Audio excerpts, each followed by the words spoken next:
Hello guys, mayong ugto. Ari may misfire siya sa number 4. Ito ay B8 na cylinder. Ito yung 1, 2, 3, 4. Dito yung misfire niya guys. Tapos medyo lagatik yung andar, kaya papalitan namin ng valve lifter or takayat sa Arabic, valve lifter. Tapos yung ayan, may leak rin sa fuel trim niya guys.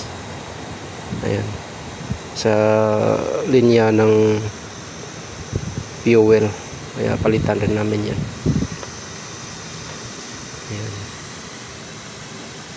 Ayan guys, baklas ng intake, baklas ng exhaust, baklas ng water pump.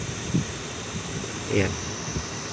Tapos baklas ng cylinder head, kasi nakabaon sa block yung valve lifter.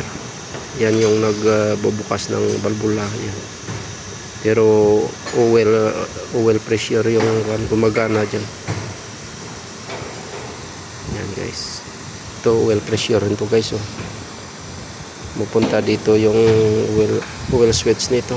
Ito oil switch. Yan guys.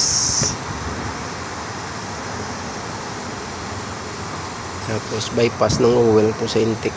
Ayan, bypass sa oil. Okay guys.